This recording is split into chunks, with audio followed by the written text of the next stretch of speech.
Dans le monde du catch, nombreux sont les noms qu'on ne présente plus. Vous connaissez tous Rey Mysterio, Undertaker, John Cena, Triple H ou même Stone Cold et j'en passe. Mais parmi les noms qui ont marqué le catch et surtout la WWE, qui sont connus de tous et grandement appréciés, il y en a un qui a réussi à transcender le monde du catch pour devenir une véritable icône de la pop culture de nos jours. Un homme qui est l'un des premiers à avoir véritablement ouvert les portes entre la WWE et Hollywood, et un homme qui a marqué l'histoire du catch à tout jamais. Je parle bien sûr de celui qu'on connaît tous sous le nom de The Rock, mais que la plupart des gens connaissent sous le nom de Dwayne Johnson. Avant de revenir sur la carrière du Rock, n'oubliez pas d'envoyer votre meilleur People's Elbow au bouton like et s'abonner alors qu'on retrace la carrière de celui qui a marqué l'histoire du catch et aujourd'hui du cinéma, Dwayne The Rock Johnson.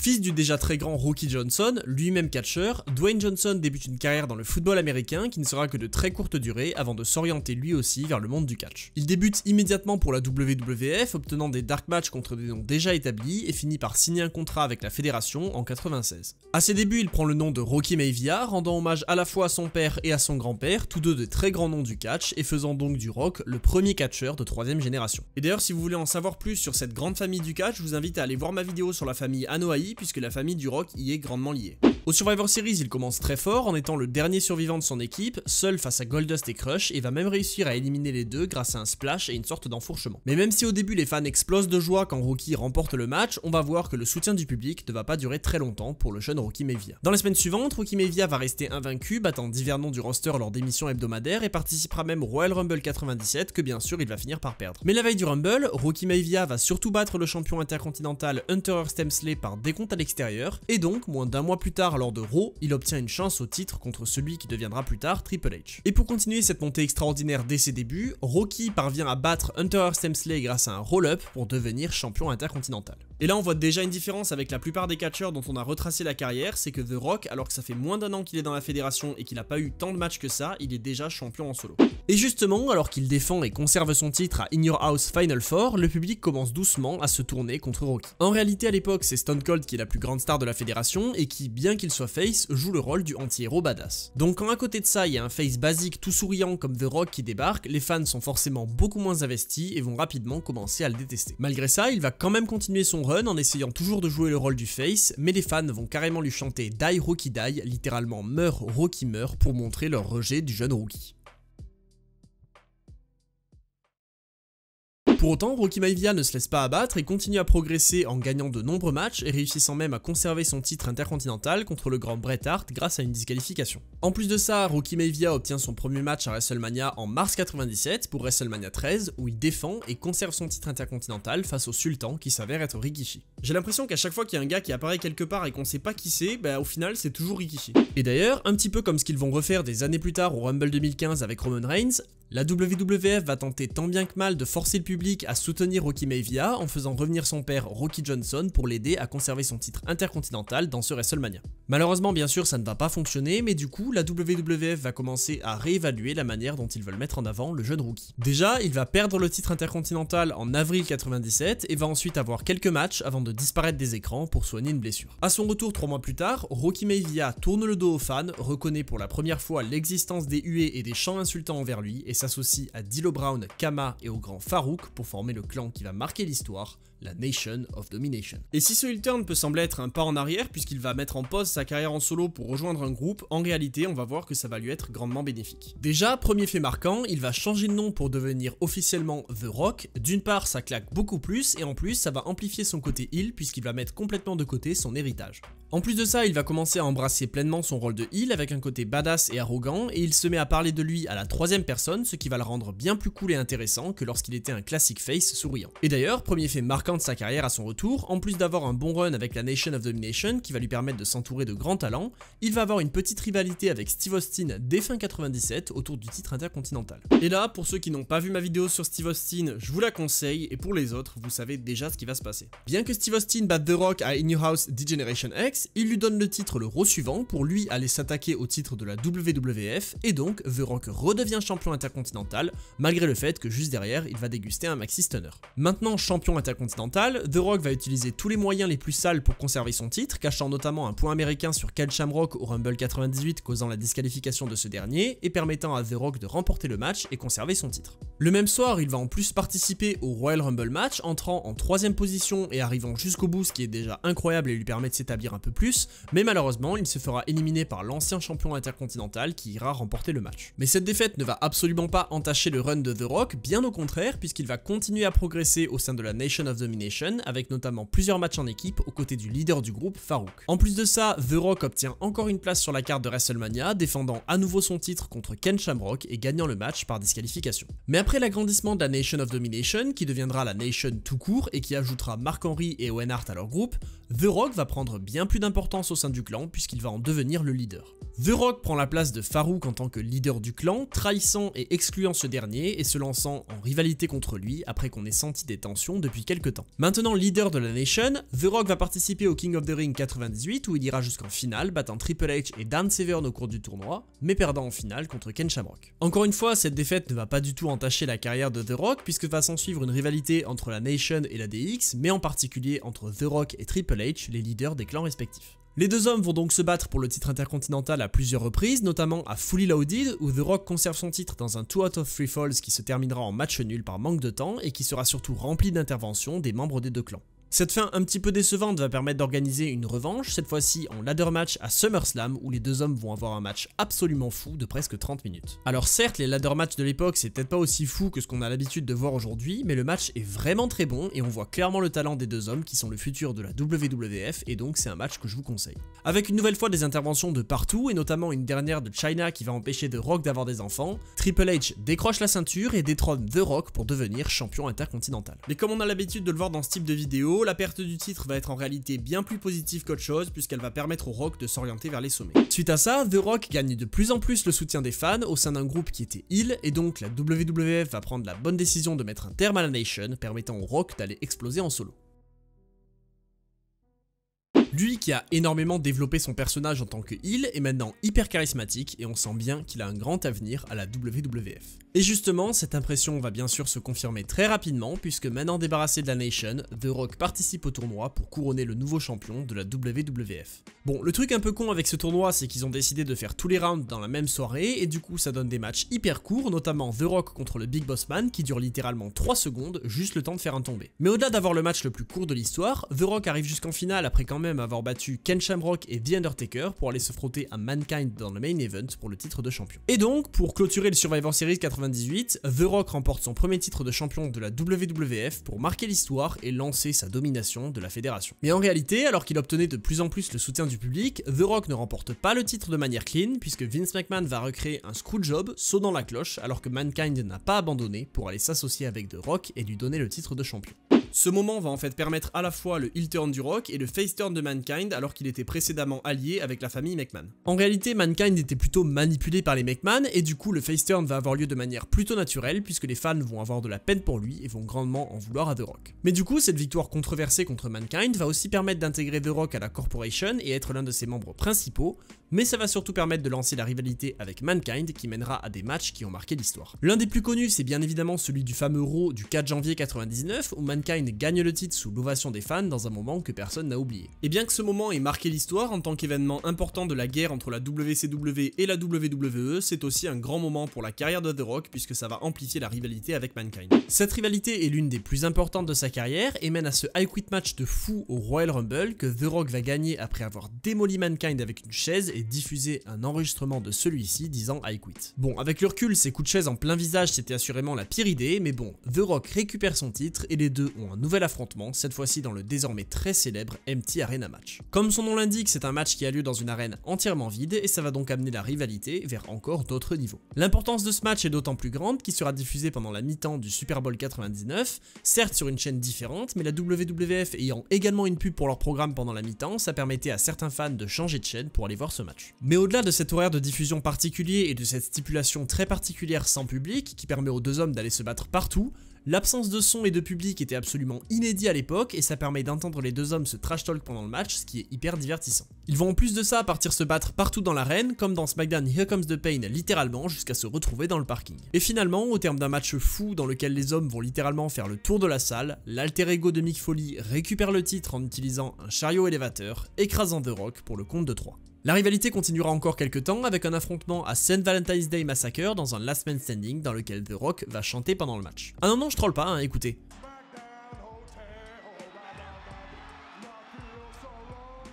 Mais malheureusement, ce chant ne lui donnera quand même pas la victoire puisque les deux vont s'éclater avec des chaises et finir au sol pour le compte de 10, donnant lieu à un match nul et permettant à Mick Foley de conserver son titre. Mais comme on pouvait pas finir sur un match nul, les deux auront un dernier affrontement en ladder match et cette fois-ci, grâce à l'intervention du Big Show, The Rock décroche la ceinture et devient champion de la WWF pour la 3e fois. Vous le savez probablement, pendant ce temps, un certain Stone Cold est en train de feuder avec Vince McMahon, mais rapidement, les chemins de ces deux stars vont se croiser. Alors que Vince McMahon a gagné le Rumble 99 en éliminant Austin justement grâce à The Rock, le président veut abandonner sa place à WrestleMania. Mais manque de chance pour Vince, il ne connaît pas ses propres règles et oublie que si le vainqueur abandonne son droit pour affronter le champion à WrestleMania, c'est le dernier éliminé du match qui prend sa place. Et donc, après ce Steel Cage inoubliable entre McMahon et Austin permettant de déterminer qui ira à WrestleMania, Stone Cold remporte le match grâce à une connerie du Big Show et se dirige vers le plus grand show de l'année pour affronter The Rock. On aura donc le premier affrontement entre Stone Cold et The Rock à WrestleMania 15 cette année-là, qui sera le premier d'une trilogie de fous et qui sauvera en réalité ce show un petit peu faible.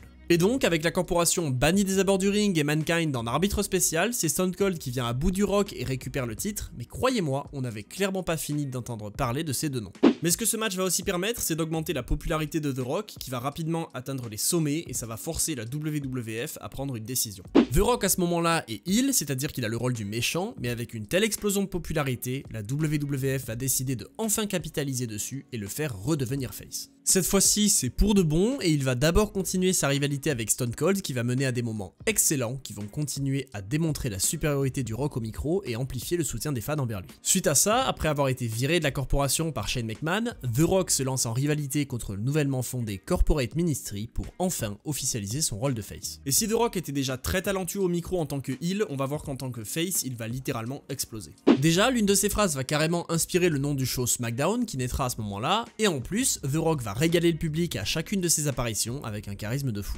Il va nous sortir ses plus grandes catchphrases qui encore aujourd'hui restent iconiques et vont même inspirer le nom des jeux WWF sur PS2. Il va également s'autoproclamer People's Champ, le champion du peuple, et ne manquera pas de faire réagir le public à chacune de ses apparitions tant il est talentueux. La feud face au Ministry le mènera à plusieurs reprises à affronter Triple H et l'Undertaker, mais rapidement il va s'attaquer à un autre très grand run de sa carrière.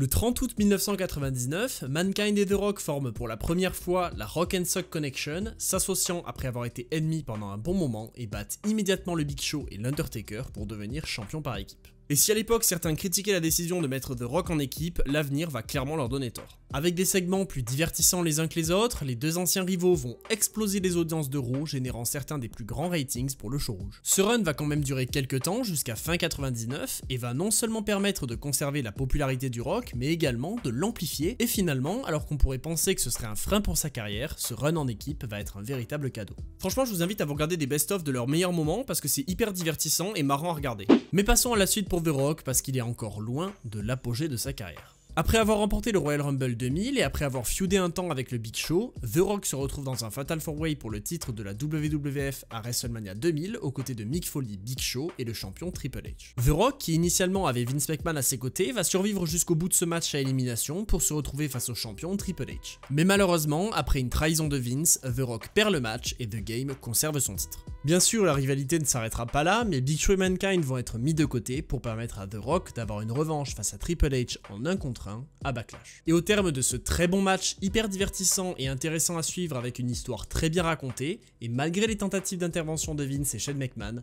The Rock remporte le titre grâce à l'aide de Stone Cold pour devenir à nouveau champion. Bon, ce run de champion n'est assurément pas le meilleur pour The Rock puisqu'il va en réalité pas durer très longtemps étant donné que The Game va récupérer le titre seulement un mois plus tard à Judgment Day. Mais heureusement, c'est toujours pas pas fini pour The Rock, il va pas du tout redescendre dans la carte puisqu'il obtient une nouvelle opportunité pour le titre au King of the Ring, cette fois-ci dans un 6-man tag team match. Alors oui, c'est un match en équipe pour un titre solo, mais en réalité la règle est plutôt simple, si c'est l'équipe de The Rock qui gagne, celui qui a fait le tombé pour la victoire devient champion de la WWF. Et donc bien sûr, c'est The Rock qui va effectuer le tombé sur Vince McMahon pour battre l'équipe de Triple H, récupérer son 5e titre de champion et avoir probablement l'un des meilleurs runs de sa carrière. Déjà, ce qu'il faut savoir, c'est que l'année 2000 est marquée par l'absence de Stone Cold des rings, qui va partir en début d'année pour subir une opération de la nuque et sera mis de côté pendant très longtemps. Et justement, l'absence de Stone Cold va grandement profiter au Rock, qui gagne de plus en plus en popularité et qui va d'autant plus exploser avec ce règne de champion, devenant littéralement le visage de la WWF. Avec son charisme incroyable et son talent à la fois dans le ring et au micro, The Rock explose tout, propose de très bons matchs et des propos inoubliables dans ce qui est probablement la meilleure année de sa carrière. À côté de ça, il commence petit à petit à s'exporter hors du catch, faisant des apparitions télé et arrivant encore mieux que Stone Cold Steve Austin à briser la barrière entre le monde du catch et celui du divertissement en général. Mais côté catch, avec ce règne de champion, The Rock enchaîne surtout les bons matchs et les bonnes rivalités et confirme sa place de top star de la fédération. Il aura justement pendant cette année certains des plus grands matchs de sa carrière, notamment à SummerSlam dans ce banger avec Kurt Angle et Triple H. Et donc, après un règne de 4 mois où The Rock est littéralement au sommet, que ce soit à la WWE ou dans le divertissement en général,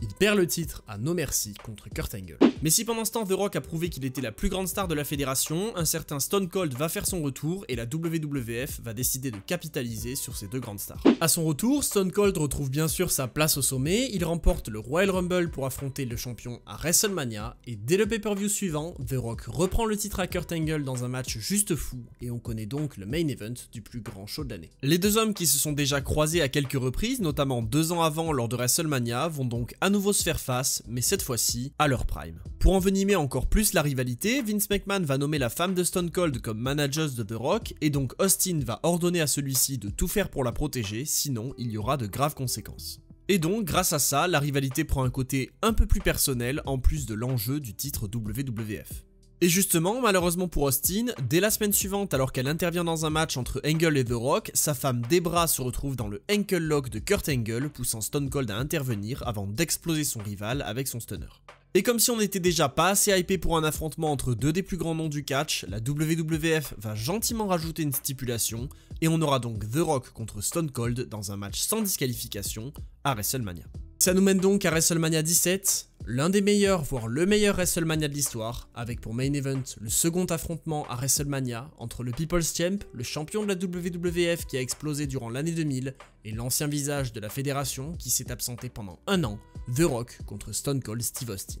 Au terme d'un match excellent que je détaillerai dès la prochaine vidéo, Vince McMahon interviendra en la faveur de Stone Cold pour lui permettre de remporter le titre de champion, battant The Rock et effectuant son heel turn. On en a déjà parlé dans la vidéo sur Stone Cold, ce heel turn n'était très certainement pas la meilleure des idées, mais de toute façon, The Rock devait perdre le titre ce soir-là puisqu'il allait ensuite s'orienter vers Hollywood. Celui qui a gravi les échelons de la WWF très rapidement a maintenant réussi à exploser les portes entre le monde du catch et celui de Hollywood en tournant déjà dans un film, et il se dirige maintenant vers le tournage du film Le Roi Scorpion dans lequel il a un rôle majeur. Ses premiers pas dans le cinéma vont permettre à The Rock de mettre grandement en avant la WWF, mais également de se mettre en avant lui-même en tant qu'acteur, et on verra que ça va avoir une importance majeure à l'avenir. Après ce passage à Hollywood, The Rock revient durant l'angle de l'invasion entre la WWF, la WCW et la ECW pour devenir le leader de la team WWF. Il finira par mettre un terme à l'invasion pour de bon en donnant la victoire à la team WWF lors des Survivor Series 2001 dans un winner-take-all match. À ce moment-là, champion du monde poids lourd, The Rock se lance dans une rivalité avec Chris Jericho qui va amener celui-ci à unifier les titres de champion, devenant le premier champion indisputé de l'histoire. Mais en réalité, même s'il n'est pas champion de la fédération, The Rock reste l'une des plus grandes stars de la WWF et donc la fédération a d'autres projets pour lui. Suite au retour de Hulk Hogan à la WWF aux côtés de la NWO, celui qui était la plus grande star du catch à son prime dans les années 80-90 va prendre conscience que quelqu'un a pris sa place. Et donc une confrontation entre deux des plus grandes stars du catch aura lieu et tout ça mènera bien sûr à un match à WrestleMania 18. Et je sais que je vous dis souvent que je pourrais pas vous décrire le match tellement il est bon, mais là c'est d'autant plus vrai que en fait ce qui fait de ce match un match excellent, c'est en grande partie les réactions du public qui est complètement fou.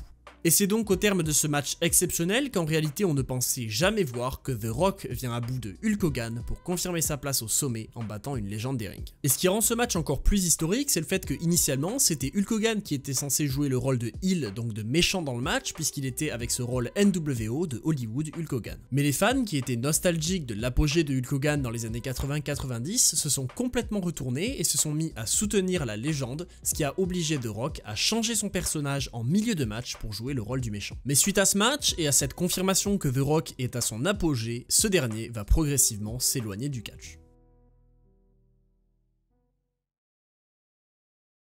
Même s'il fait partie de la première draft de l'histoire et qu'il est même le tout premier choix pour SmackDown, il disparaît peu de temps après et ne reviendra que 3 mois plus tard. A son retour, il reste quand même au sommet puisqu'il devient très vite champion de la WWE et se lance en rivalité avec Brock Lesnar. Mais malheureusement, ce run de champion ne sera pas extrêmement long non plus et les fans vont petit à petit tourner le dos au Rock puisqu'ils savent très bien que celui-ci s'éloigne de la WWE de plus en plus. Et donc, The Rock va perdre le titre contre Brock Lesnar et va perdre encore plus le soutien des fans avant de disparaître des écrans pour à nouveau s'orienter vers Hollywood. Pendant cette absence, The Rock tournera divers films qui lui permettront de continuer à s'établir à Hollywood mais qui n'auront clairement pas le succès des films dans lesquels il apparaîtra des années plus tard. A son retour à la WWE, The Rock devient immédiatement heel et démarre cette gimmick juste excellente de Hollywood Rock. Le mec devient hyper arrogant et ne vient même plus en tant que catcheur mais réellement en tant que star de Hollywood. Cette période va nous donner des segments de fou où The Rock est en roue libre au micro et c'est encore des choses que je vous conseille de regarder. En plus de ça, j'ai vraiment l'impression que c'est une période pour la carrière de The Rock qui est grandement sous-cotée par les fans,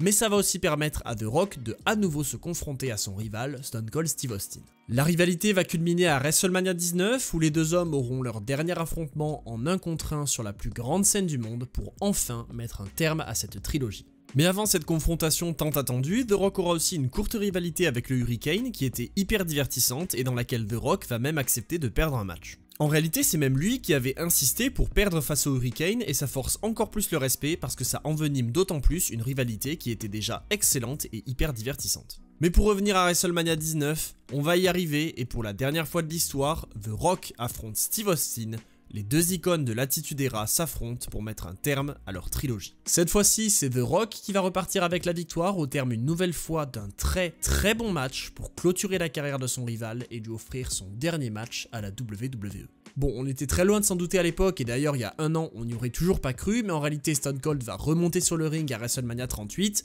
mais ça c'est une autre histoire. Et même si ce match n'est pas son dernier, à partir de ce moment-là, The Rock va s'absenter de plus en plus, diminuant ses apparitions pour s'orienter vers Hollywood à plein temps. Après diverses rivalités et apparitions qui vont mener à son dernier match avant de très nombreuses années, il quitte officiellement la WWE en 2004 pour partir cette fois-ci pour de bon à Hollywood. Il va pendant ce temps apparaître dans des films à très gros succès, devenant l'acteur le mieux payé de Hollywood et il est aujourd'hui clairement plus connu pour sa carrière au cinéma que pour celle dans le catch. Après un retour en 2011 pour avoir cette rivalité face à John Cena à laquelle j'ai dédié 2 vidéos, The Rock ne reviendra que très rarement lors de certains shows importants ou à WrestleMania pour régaler le public, mais reste tout de même proche du catch malgré qu'il soit désormais un acteur à plein temps. À côté de ça, The Rock est une source infinie de mèmes qui mine de rien augmente encore plus son importance dans la pop culture et il est également l'une des plus grandes stars du monde à l'heure actuelle. Auteur de certaines des plus grandes catchphrases de l'histoire avec un talent de fou au micro et dans le ring, The Rock est l'un des plus grands catcheurs au monde et permet en plus une exposition sur le catch immense avec sa carrière au cinéma. Il a eu son dernier match officiel à WrestleMania 32 en battant Eric Rowan en un temps record et a encore très récemment fait parler de lui avec la sortie du film Black Adam, mais jusqu'à aujourd'hui, les fans ne cessent de se poser une question: est-ce que The Rock a réellement eu son dernier match à la WWE? Depuis quelques années, un certain Roman Reigns se proclame chef tribal et dirigeant de la famille Anoa'i, et donc on peut réellement se poser la question, est-ce que The Rock va revenir pour reprendre sa place de leader? Quoi qu'il en soit, j'ai hâte de voir ce que l'avenir nous réserve pour The Rock, et d'ailleurs n'hésitez pas à me dire en commentaire ce qui vous a marqué, est-ce que c'est plutôt sa carrière dans le catch ou est-ce qu'au final vous l'avez plus connu au travers de ses rôles au cinéma. N'oubliez pas non plus d'envoyer votre meilleur rock bottom et People's Elbow au bouton like et s'abonner, et de me rejoindre sur twitch.tv/MonsieurHawkin où je suis en live tous les mercredis et tous les dimanches, et d'ici là je vous dis c'était Monsieur Hawkin et on se retrouve très vite pour parler de catch.